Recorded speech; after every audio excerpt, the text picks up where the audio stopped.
السلام عليكم خوتي، مرحبا بكم في هذا الفيديو جديد عاوتاني. غادي نمشيو اليوم نتفرجوا في الماتش ديال المنتخب مع الثمانية. يلا خرجنا من الخدمه دابا وان شاء الله نتلاقاو في القهوه من بعد ملي غادي نتفرجوا وغتشوفوا اللحظات كاملين ونتمنوا لهم الفوز عاوتاني في هذا الماتش. وشي ماتش غادي يكون عاوتاني بزاف ديال التشجيعات يفكرونا في الايامات ديال كاس العالم. نتلاقاو ان شاء الله في القهوه.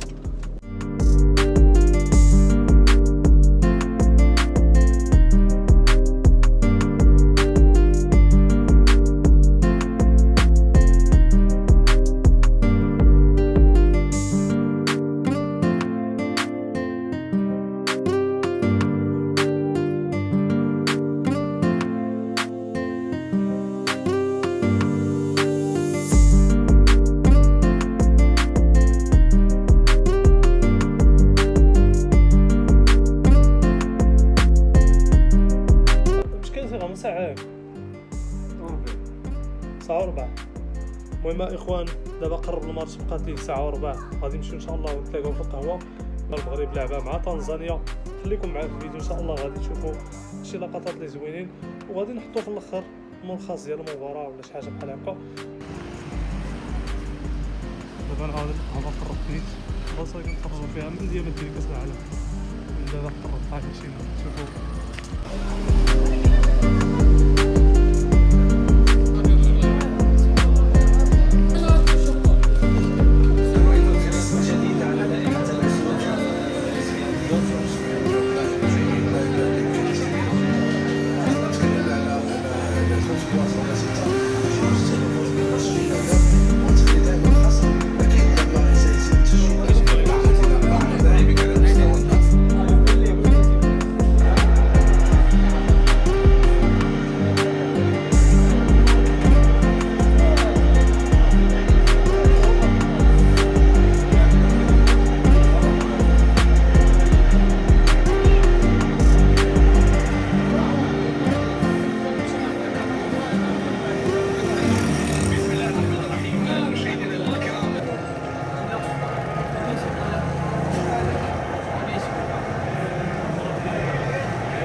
الاستعداد لتنفيذ اول ضربه جزاء في المشوار المؤدي للمونديال.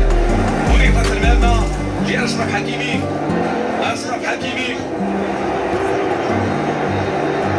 وقع الكره ديالو رجع للخلف، كيتقدم اشرف حكيمي ويضيع الكره. مشات واش تخدير ديال الكره في خط الوسط عند شكل الجهه اليمنى. الكره عند مرابط اللي كنشوفوها الان فخلت مجموعه من المباريات. عناصر المنتخب المغربي قاموا بالتدريب في حدود الساعه العاشره، بالتالي فهذا الغيابي تم اجراء عليها مجموعه من المباريات. الكره الان من جانب المنتخب التنزاني، ضربه مرمى. لاحظوا التمريره، اذا كره في الزاويه لصالح المنتخب المغربي. العرضه تتجه للنصيري، القامه مهمه. تابعوا هذه الكره تنفذ داخل منطقه الجزاء، محاوله باتت راسيه. هدف بشكل رائع، انطلاقه ممتازه، احسن بدايه في مشوار معين كاس العالم. صويبه لا تنسى ولا ترد في الحارس كويسي كوارا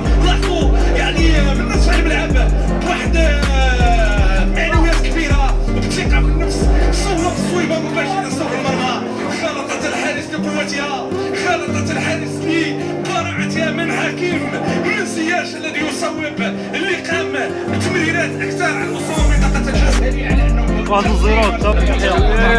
وكيف عطيت المعطيات الخاصه والله تسنى الشوط الاول 1-0 نتلاقاو في الشوط الثاني ان شاء الله.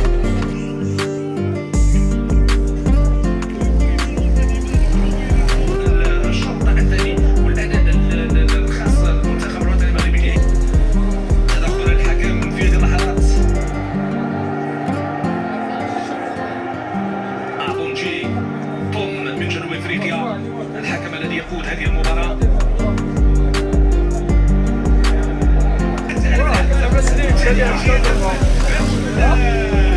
صراحة تنصيري في المكان المناسب لإتمام الكرة الماضية، كرة جانبية داخل منطقة الجزاء، لاعبين ديال المنتخب التنزانيين يعني ما توقعوش الكرة غتمشي بهذا الشكل بهذه الطريقة هذه، يأتي هدف بهذا الشكل بهذه الطريقة هذه.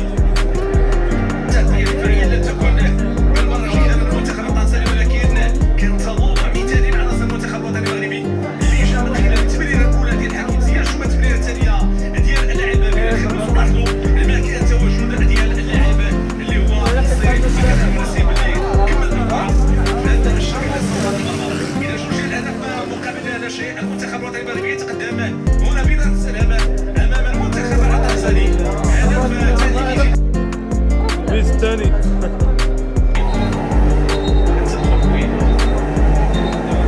تدخلت قوية بشكل هذه القوة هذه، فهنا كيخص أيضا الحكم أنه يضبط المواجهة في دقات. نشوف لاعبين المنتخب الوطني المغربي تعرضوا من خط الدفاع انتقالا لخط الوسط تمريرات بهذا الشكل، فمع الحال إلى كأس الأفريقية والتنافس القوي بالنسبة للعناصر الوطنية بشكل قوي ضد المنتخب الوطني المغربي. المهم الماتش تسالى الرباح 0. المهم المنتخب عاوتاني بين لهم مكان. هذا الماتش كيديهم لكأس العالم 2026 عاوتاني.